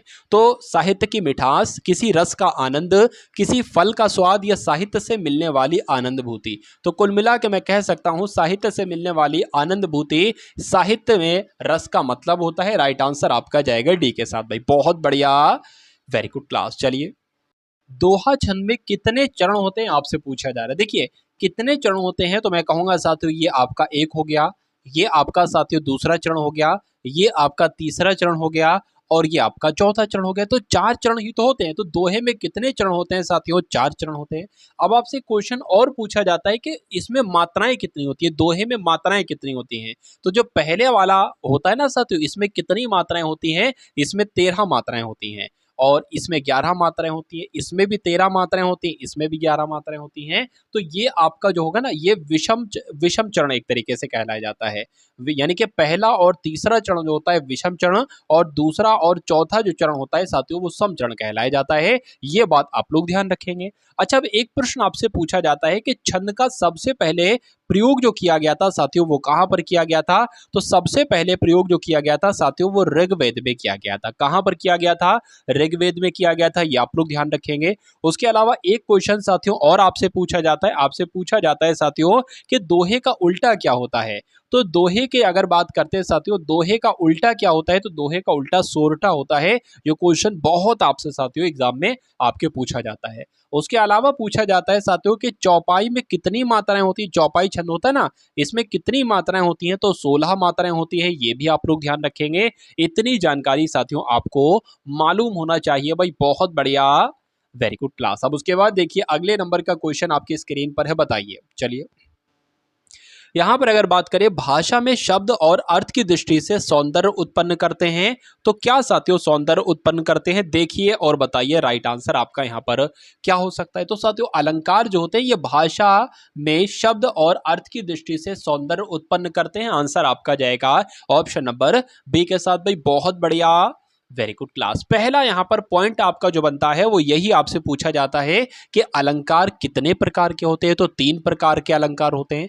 कौन कौन से अलंकार होते हैं मैं आपको बता देता हूं साथियों। एक तो आपका होता है शब्द अलंकार, क्या एक आपका होता है शब्द अलंकार। दूसरा आपका होता है साथियों अर्थ अलंकार, क्या दूसरा होता है आपका अर्थ अलंकार। और तीसरा आपका जो होता है इसको साथियों आधुनिक अलंकार भी कहते हैं, या उसके अलावा अगर बात करें तो पाश्चात्य अलंकार भी कहते हैं। क्या पाश्चात्य अलंकार भी कहते हैं, ये पॉइंट आप लोग ध्यान रखेंगे। कभी कभी इसको साथियों उभयलिंगी अलंकार भी कह दिया जाता है, ठीक है ना। तो कुल मिला के अगर बात करें, एक और चीज मैं आपको बतला देता हूं, आपसे क्वेश्चन पूछा जाता है और जैसे मान लीजिए 4 ऑप्शन आपको दिए जाते हैं, ऐसे करके 4 ऑप्शन दिए जाते हैं, पूछा जाता है कि इसमें से कौन सा शब्द अलंकार है। तो शब्द अलंकार कम है, उनके नाम आप लोग ध्यान रख लीजिए, वो आप लोग अच्छे तरीके से बताइए। यानी कि अब मैं आपको जो बताने वाला हूं वो सिर्फ और शब्द अलंकार मैं आपको बताने वाला हूं, क्योंकि फिर तो साथियों एलिमिनेट तो कर ही लोगे ना। अरे भाई, अगर फिर जब शब्द अलंकार मालूम होगा और पूछा जाएगा इसमें से अर्थ अलंकार कौन से है, तो शब्द अलंकार को अलग अलग अलग कर देना, जो बचेगा वो आपका अर्थ अलंकार हो जाएगा। देखिए, जिसमें भी अंत में प्रास आ जाए ना, वो आपका शब्द अलंकार होगा। जैसे कि अनुप्रास आ गया, अनुप्रास की अगर बात करें, ये आपका शब्द अलंकार हो जाएगा। अब अनुप्रास की जगह छेकानुप्रास आए या वृत्तानुप्रास आए या लाटानुप्रास आए, उसके अलावा आप लोग ध्यान रखेंगे साथियों, जो यमक अलंकार होता है ना, ये भी आपका कैसा होता है साथियों, शब्द अलंकार ही होता है। यमक अलंकार, क्या, एक सेकेंड, जो आपका यमक अलंकार होता है ये भी आपका शब्द अलंकार ही होता है, ठीक है ना। उसके अलावा अगर बात करें श्लेष की, जब हम बात करते हैं तो श्लेष भी आपका क्या हो जाएगा साथियों, शब्द अलंकार हो जाएगा। चौथे की अगर बात करें साथियों, वक्रोक्ति अलंकार, ये भी आपको ध्यान रखना है साथियों। वक्रोक्ति अलंकार की अगर बात करें तो ये भी आपका शब्द अलंकार हो जाता है। उसके अलावा अगर बात करते हैं साथियों वीप्सा अलंकार की, ये आप लोग ध्यान रखेंगे, वीप्सा अलंकार। तो अब साथियों अगर ये क्वेश्चन आ जाए कि इनमें से कौन सा अर्थ अलंकार है, तो भैया शब्द अलंकार के भी ऑप्शन होंगे, उनको हटा देना, बाकी जो बचेगा वो आपका अर्थ अलंकार हो जाएगा। उसके बाद देखिए अगले नंबर का क्वेश्चन आपकी स्क्रीन पर, निम्नलिखित में से वर्तनी की दृष्टि से शुद्ध शब्द आपसे यहां पर पूछा जा रहा है, बताइए। तो नरक कैसे, नरक ऐसे थोड़ी ना लिखा जाता है ना, ऐसे लिखा जाता है। कैसे लिखा जाता है, जैसे आपको ऑप्शन नंबर बी में लिखा हुआ है। उसके बाद देखिए निम्नलिखित में शुद्ध वाक्य साथियों आपको बताना है, बताइए। देखिए, मेरी 5 बहनें और एक भाई है, ऐसा अंक एकदम से नहीं आ जाता। मेरी पांच बहनें और एक भाई है, मेरी 5 बहनें और एक भाई है, ये भी गलत हो जाएगा। उसके अलावा मेरा एक भाई और 5 बहनें हैं, ये आपका सही होगा, ठीक है ना। पहले 5 बहनें कह दिया है, फिर एक भाई, तो कुल मिला के छोटे से शुरुआत अच्छी लगेगी। मेरी एक भाई, ये गलत हो जाएगा। तो कुल मिला के आपका शुद्ध वाक्य जो होगा वो ऑप्शन नंबर सी के साथ जाएगा। उस खड़ी बोली का प्रथम महाकाव्य अब आपसे पूछा जा रहा है। देखिए, खड़ी बोली के अगर बात करें प्रथम महाकाव्य साथियों, देखिए खड़ी बोली का जनक कौन है आपसे पूछा जाए तो अमीर खुसरो आपको बताना है। खड़ी बोली का प्रथम महाकाव्य साथियों कौन सा है, तो अगर आपसे ये क्वेश्चन आपके एग्जाम में साथियों बन जाए या आपसे एग्जाम में पूछ लिया जाए, तो आपका आंसर प्रिय प्रवास के साथ जाना चाहिए। तो जिनका आंसर यहाँ पर बी है बिल्कुल सही है। अगर आपसे एग्जाम में ये पूछ लिया जाए कि हिंदी साहित्य का प्रथम महाकाव्य कौन सा है, क्या हिंदी साहित्य का, बहुत इंपॉर्टेंट साथियों क्वेश्चन है, क्या कि हिंदी साहित्य का प्रथम महाकाव्य कौन सा है, क्या हिंदी साहित्य का प्रथम महाकाव्य अगर आपसे साथियों पूछ लिया जाए तो बहुत इंपॉर्टेंट क्वेश्चन है, पृथ्वीराज रासो आपको बताना है। क्या बताना है साथियों, पृथ्वीराज रासो साथियों आपका राइट आंसर होना चाहिए। चलिए, पृथ्वीराज रासो ये आपको साथियों मालूम होना चाहिए, ठीक है ना। चलिए भाई, अगर बात करें हिंदी के पहले गीतकार कौन थे, ये बहुत पूछा जाता है, तो विद्यापति ही साथियों हिंदी के पहले गीतकार थे। हिंदी की पहली रचना की अगर बात कर दें, हिंदी साहित्य की पहली रचना पृथ्वीराज रासो है, या हिंदी साहित्य का पहला महाकाव्य तो वो भी पृथ्वीराज रासो है, ये आप लोग साथियों ध्यान रखें। और हिंदी की प्रथम रचना पूछे तो श्रावकाचार्य है, क्या है साथियों, श्रावकाचार्य है, इतनी जानकारी आपको मालूम होना चाहिए। उसके बाद देखिए प्रेम सागर साथियों किसकी रचना है, तो प्रेम सागर किसकी रचना है, लल्लू लाल जी की रचना है साथियों। आंसर आपका जो जाएगा वो ऑप्शन नंबर सी के साथ जाएगा। उसके बाद देखिए कौन सी कृति महादेवी वर्मा की है साथियों, बताइए। तो इसमें से अगर बात करते हैं साथियों, जो निहारिका रचना है वो किसकी है, वो महादेवी वर्मा की रचना। अच्छा, महादेवी वर्मा की जब हम बात करते हैं ना, तो इनको किस नाम से जाना जाता है, इनको आधुनिक मीरा कहा जाता है।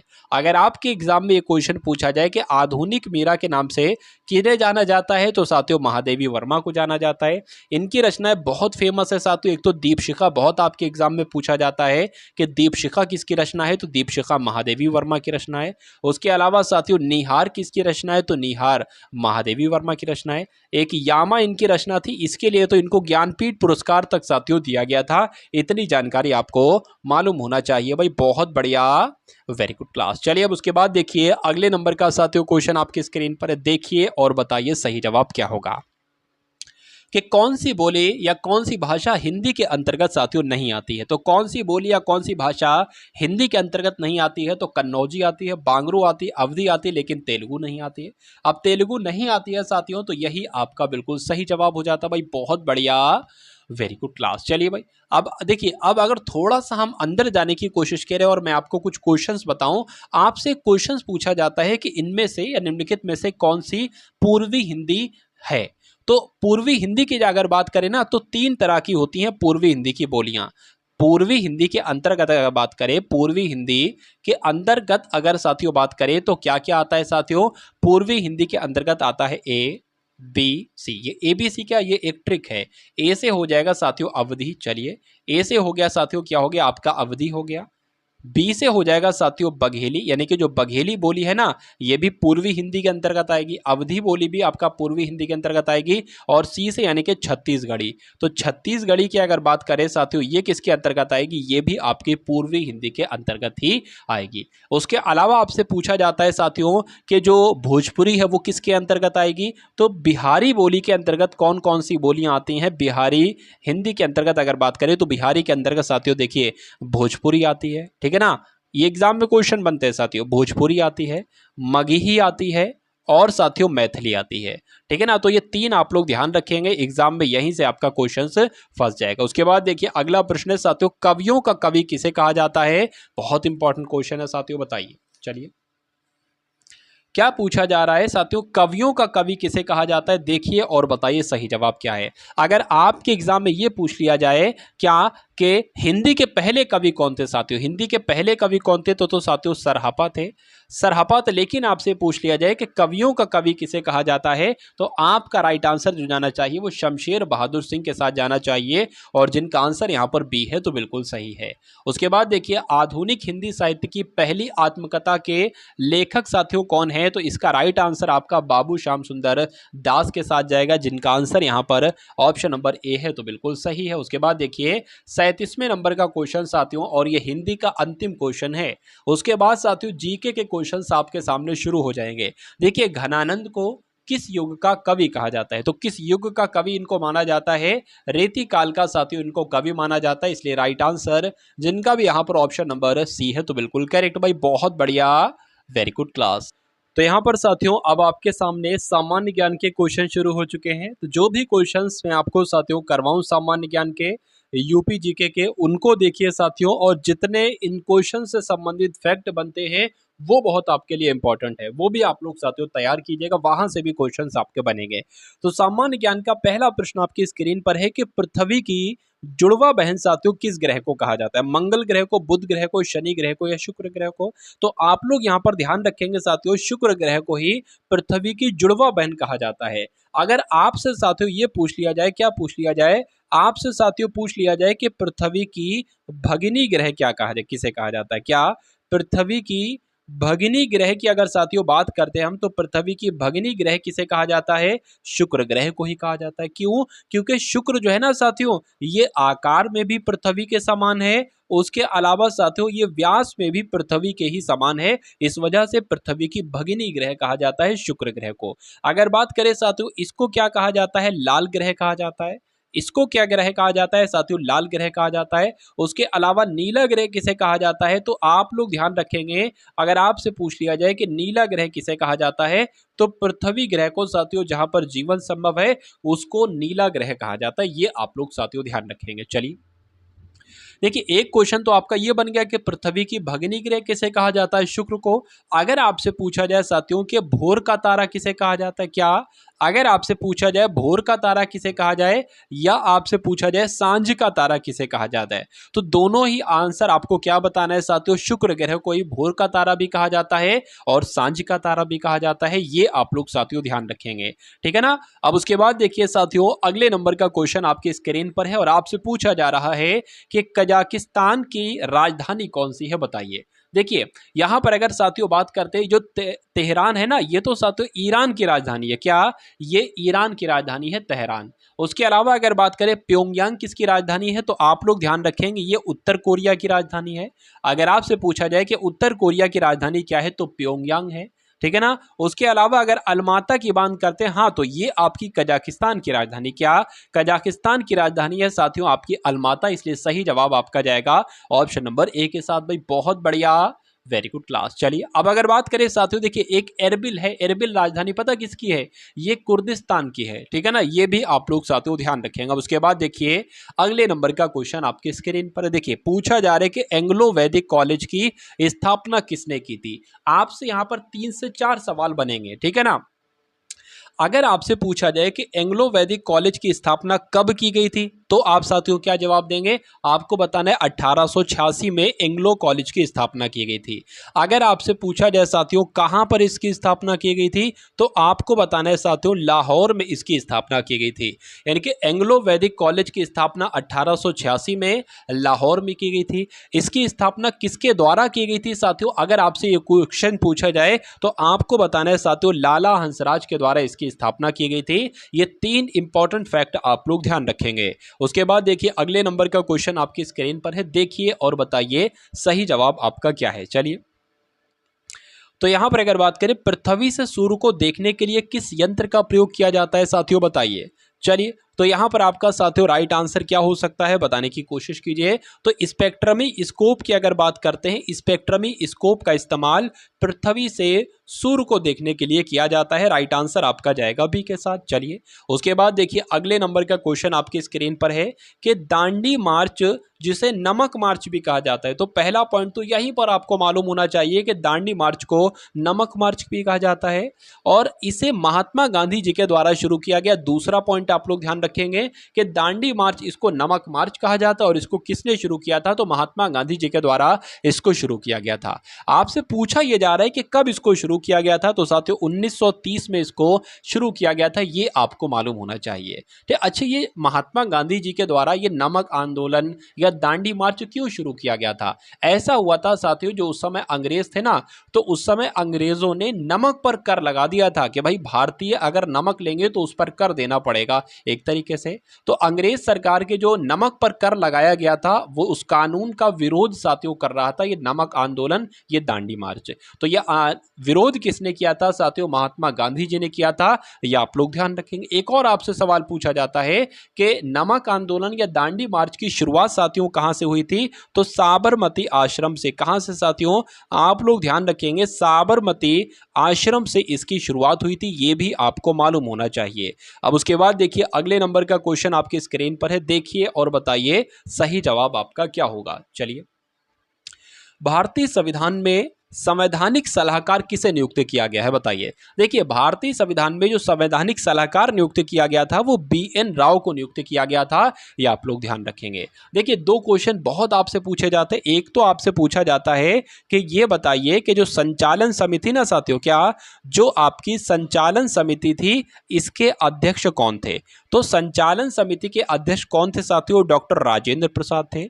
कौन थे साथियों, जो संचालन समिति थी इसके अध्यक्ष तो थे डॉक्टर राजेंद्र प्रसाद। लेकिन एक और सवाल आपसे पूछा जाता है, दूसरा सवाल आपसे पूछा जाता है कि बताइए भाई प्रारूप समिति के अध्यक्ष कौन थे। क्या अगर आपसे पूछ लिया जाए साथियों कि प्रारूप समिति के अध्यक्ष कौन थे, तो आप साथियों क्या बताओगे, तो प्रारूप समिति यहां पर ये ता है साथियों, तो प्रारूप समिति के अध्यक्ष कौन थे साथियों, भीमराव अंबेडकर साहब थे, ये भी आप लोग ध्यान रखेंगे।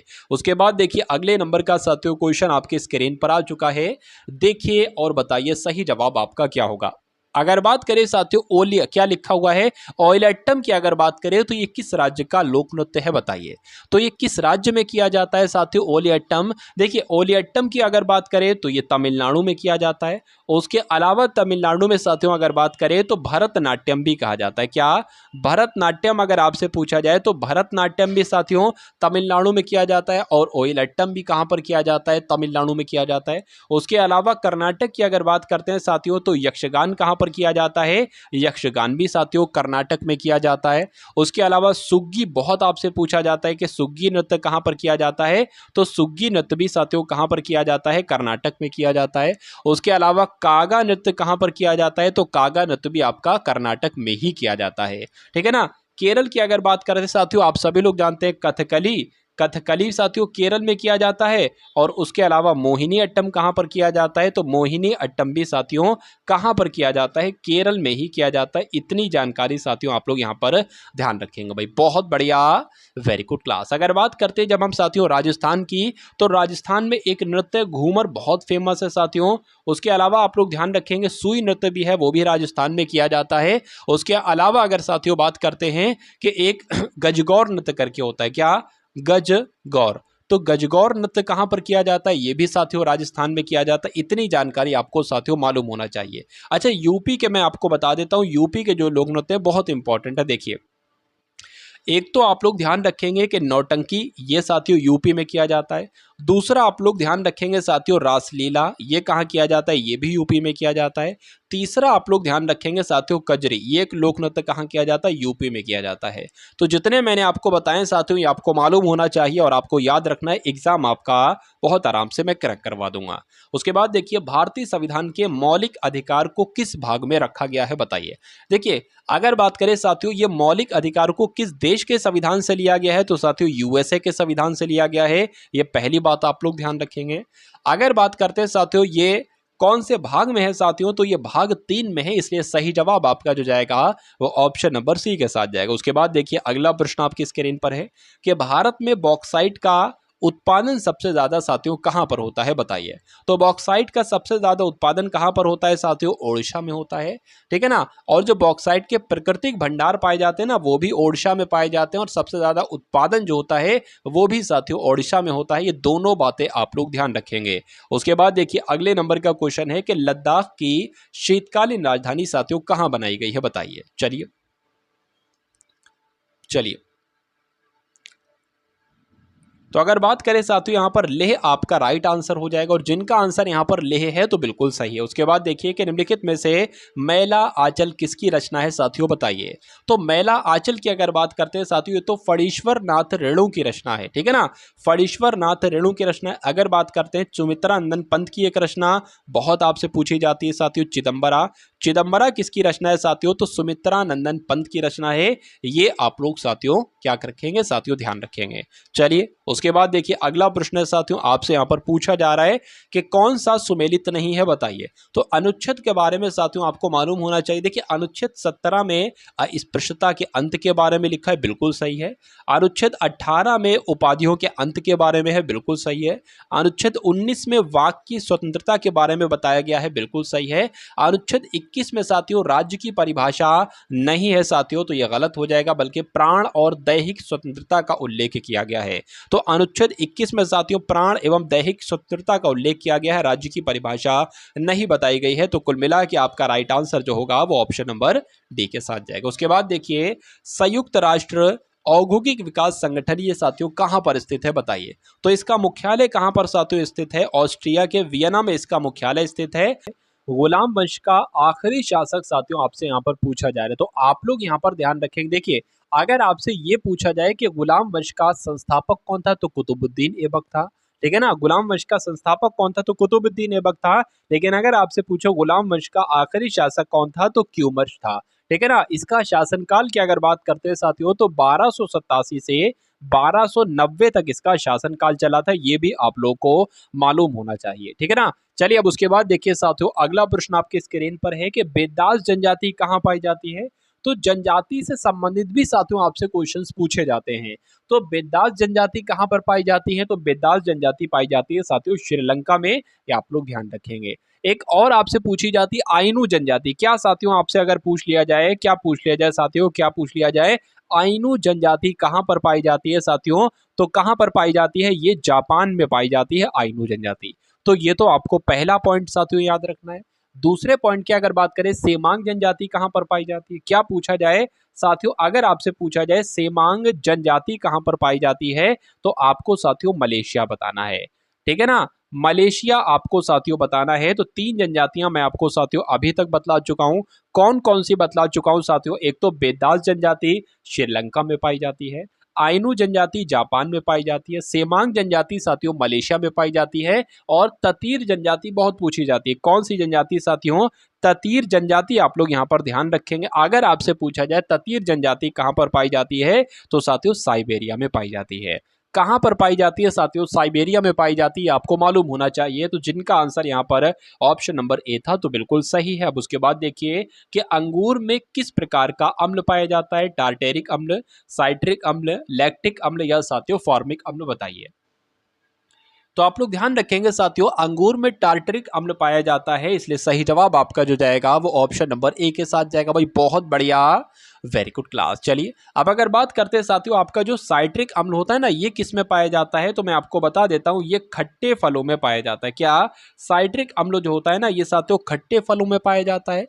उसके अलावा अगर बात करते हैं ना साथियों कि लैक्टिक अम्ल किस में पाया जाता है, तो लैक्टिक अम्ल किस में पाया जाता है साथियों? दूध में पाया जाता है। ये पॉइंट आपको साथियों मालूम होना चाहिए। अब उसके बाद देखिए अगला प्रश्न है कि उत्तर प्रदेश में भारतीय पशु चिकित्सा अनुसंधान संस्थान ये कहां पर स्थित है? बताइए। चलिए, तो उत्तर प्रदेश में जो भारतीय पशु चिकित्सा अनुसंधान संस्थान है, ये कहां पर स्थित है साथियों? ये बरेली में स्थित है, इसलिए राइट आंसर आपका जो जाएगा वो ऑप्शन नंबर किसके साथ जाएगा साथियों? ऑप्शन नंबर बी के साथ जाएगा। और जिनका आंसर यहां पर बी है तो बिल्कुल सही है भाई, बहुत बढ़िया, वेरी गुड क्लास। अब उसके बाद देखिए अगला प्रश्न है कि भारतीय रिजर्व बैंक का मुख्यालय साथियों कहां पर है? बताइए। चलिए, भारतीय रिजर्व बैंक का साथियों मुख्यालय कहां पर है? अगर आपसे पूछे कि भारतीय रिजर्व बैंक का मुख्यालय कहां पर स्थित है, तो आपको बताना है साथियों मुंबई में इसका मुख्यालय स्थित है। लेकिन अगर आपसे ये पूछे कि पहले इसका मुख्यालय, यानी कि मुंबई से पहले इसका मुख्यालय कहां पर स्थित है साथियों, तो कोलकाता में इसका पहले मुख्यालय स्थित है। ये पॉइंट आपको मालूम होना चाहिए, क्योंकि आपसे कुल मिला के पूछा जा सकता है, ठीक है ना। उसके बाद अगर बात करें साथियों इसके गवर्नर कौन है, तो इसके गवर्नर कौन है साथियों? शक्तिकांत दास। क्या शक्तिकांत दास की अगर बात करते हैं साथियों, यहां पर अगर सही तरीके से मैं आपको सामने लिखूं तो शक्तिकांत दास इसके कौन है? शक्तिकांत दास साथियों इसके गवर्नर है। ये पॉइंट भी आपको मालूम होना चाहिए। उसके बाद देखिए निम्नलिखित में से राष्ट्रीय विज्ञान दिवस साथियों कब मनाया जाता है? बताइए। चलिए, देखिए राष्ट्रीय विज्ञान दिवस आखिर ये मनाया क्यों जाता है, किसकी याद में मनाया जाता है? अगर आपसे ये क्वेश्चन पूछ लिया जाए तो आप लोग यहां पर ध्यान रखेंगे साथियों, सीवी रमन। क्या किनका नाम आपको मालूम होना चाहिए? सीवी रमन की याद में ये दिवस मनाया जाता है। और कब मनाया जाता है साथियों? 28 फरवरी को यह दिवस मनाया जाता है, ये भी आपको साथियों मालूम होना चाहिए भाई, बहुत बढ़िया, वेरी गुड क्लास। चलिए अब उसके बाद देखिए अगला प्रश्न है साथियों कि पंपास घास के मैदान कहां पर स्थित है साथियों? बताइए। चलिए, तो पंपास घास के मैदान साथियों दक्षिण अमेरिका के, ठीक है ना, दक्षिण अमेरिका के जो अर्जेंटीना है ना, यहां पर साथियों पाए जाते हैं, इसलिए राइट आंसर आपका जो जाएगा वो ऑप्शन नंबर ए के साथ जाएगा। उसके बाद देखिए उत्तर प्रदेश की सीमा कितने राज्यों से लगती है? बताइए। चलिए, देखिए यहां पर राज्यों की बात की गई है, ठीक है ना, तो कुल मिला के अगर बात करते हैं साथियों तो 8 राज्यों से लगती है, इसलिए सही जवाब जिनका भी यहां पर ऑप्शन नंबर ए है तो बिल्कुल करेक्ट हो जाता भाई, बहुत बढ़िया, वेरी गुड क्लास। अब उसके बाद देखिए भारत के राष्ट्रपति पर महाअभियोग लगाने से कितने दिन पहले सूचना देना आवश्यक होता है साथियों? बताइए। तो कितने दिन पहले साथियों सूचना देना आवश्यक होता है? मैं कहूंगा 14 दिन पहले साथियों सूचना देना आवश्यक होता है, इसलिए राइट आंसर आपका जो जाएगा वो ऑप्शन नंबर बी के साथ जाएगा भाई, बहुत बढ़िया, वेरी गुड क्लास। उसके बाद देखिए साथियों अगला प्रश्न आपकी स्क्रीन पर है और आपसे यहां पर साथियों पूछा जा रहा है, देखिए और बताइए राइट आंसर क्या होगा कि उत्तर प्रदेश की कुल आबादी का कितना प्रतिशत हिंदू धर्म से संबंधित है साथियों? बताइए। चलिए, तो 2011 की जनगणना के अनुसार अगर बात करते हैं साथियों तो 79.73% हिंदू धर्म से संबंधित लोग साथियों, इतने प्रतिशत लोग रहते हैं। उसके बाद देखिए अगला प्रश्न आपकी स्क्रीन पर है और आपसे पूछा जा रहा है कि 2011 की जनगणना के अनुसार उत्तर प्रदेश में कितनी प्रतिशत जनसंख्या गांव में निवास करती थी? बताइए। चलिए, तो कितने प्रतिशत जनसंख्या साथियों? 7 यानी कि 77.73% जनसंख्या गांव में निवास करती थी और लगभग साथियों 22% जनसंख्या नगरों में निवास करती थी, शहरों में निवास करती थी। उसके बाद देखिए कौन सा जिला अंतरराष्ट्रीय सीमा स्पर्श नहीं करता है साथियों? बताइए। चलिए, तो यहां पर आपका राइट आंसर साथियों किस ऑप्शन के साथ जाएगा? देखिए और बताइए आपका राइट आंसर क्या हो सकता है।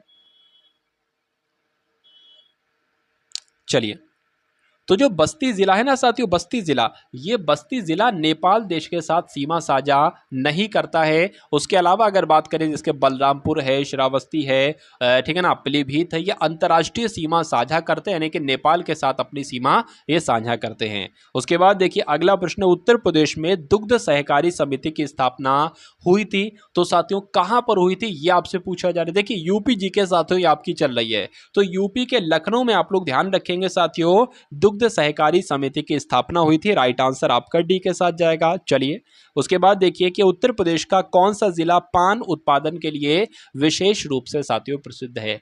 तो पान कहां का प्रसिद्ध है, महोबा का। तो मैं कहूंगा पान उत्पादन में विशेष रूप से प्रसिद्ध है तो महोबा ही है। उसके बाद देखिए नेक्स्ट नंबर का क्वेश्चन है साथियों कि कृषि लागत और मूल्य आयोग ये कहां पर स्थित है साथियों, बताइए। देखिए कृषि लागत और मूल्य आयोग का गठन कब किया गया साथियों, अगर आपसे पूछा जाए तो 1965 में तो इसका क्या किया गया, इसका साथियों गठन किया गया। ये बात आपको मालूम होना चाहिए, ठीक है ना। उसके अलावा ये कहां पर है साथियों, इसका मुख्यालय कहां पर है, तो दिल्ली में इसका मुख्यालय है। ये पॉइंट भी आपको मालूम होना चाहिए। उसके बाद भारत में सर्वाधिक क्षेत्रफल में कौन सी फसल साथियों उगाई जाती है, तो चावल उगाई जाती है। राइट आंसर आपका जो जाएगा वो ऑप्शन नंबर ए के साथ जाएगा। उसके बाद देखिए अगला प्रश्न है साथियों, हाल ही में विकसित टर्मिनेटर तकनीकी का उपयोग किस फसल में होता है। तो साथियों किस फसल में होता है आप लोग ध्यान रखेंगे, चावल में होता है टर्मिनेटर तकनीक का इस्तेमाल। आंसर आपका जो होगा वो ऑप्शन नंबर ए के साथ जाएगा। उसके बाद देखिए राष्ट्रीय ग्रामीण विकास संस्थान की स्थापना साथियों कहां पर हुई है, तो कहां पर हुई है साथियों, हैदराबाद में हुई है। राइट आंसर जिनका भी यहां पर ऑप्शन नंबर ए है तो बिल्कुल करेक्ट है। उसके बाद देखिए संविधान में नगर पालिकाओं से संबंधित प्रावधान को किस अनुसूची में रखा गया है।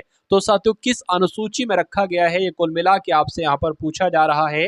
देखिए और बताइए साथियों सही जवाब आपका यहाँ पर क्या हो सकता है, तो 12वीं अनुसूची में रखा गया है, जिनका आंसर यहाँ पर डी है तो बिल्कुल करेक्ट है। चलिए साथियों अगर आपको कुछ ऐसे पूरे पूरे मॉडल पेपर चाहिए हैं कि जिसमें एक क्लास में हिंदी के 37 क्वेश्चंस हो, 38 क्वेश्चंस सामान्य ज्ञान के हो, रीजनिंग के क्वेश्चन हो, मैथ के क्वेश्चन हो, तो साथियों उन सभी लगभग 10 से 12 क्लासेस हैं, उनके लिंक मैं आपको साथियों डिस्क्रिप्शन में दे दे रहा हूं। वहां से जाकर आप सभी लोग उस क्लास को अगर देख लेते हो तो मेरा मानना है तैयारी आपकी बहुत शानदार हो जाएगी।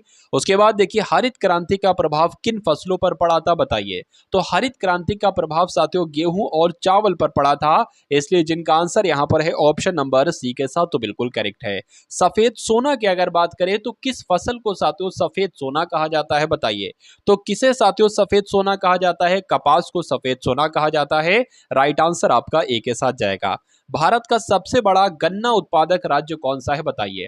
तो भारत का सबसे बड़ा गन्ना उत्पादक राज्य कौन सा है साथियों, तो उत्तर प्रदेश है। ये आप लोग ध्यान रखेंगे। राइट आंसर आपका जो जाएगा वो ऑप्शन नंबर ए के साथ जाएगा। उसके बाद देखिए अगले नंबर का साथियों क्वेश्चन आपकी स्क्रीन पर है, देखिए और बताइए साथियों राइट आंसर आपका यहाँ पर क्या हो सकता है। चलिए साथियों क्लास को अगर आपने अभी तक लाइक नहीं किया और क्लास को आपने अभी तक साथियों शेयर नहीं किया तो तुरंत साथियों शेयर कर दीजिए और लाइक कर दीजिए। इंडिका पुस्तक के लेखक कौन है, जिनका आंसर यहां पर ए है तो बिल्कुल सही है। भारत में काजू का सबसे बड़ा उत्पादक राज्य कौन सा है साथियों, तो केरल है।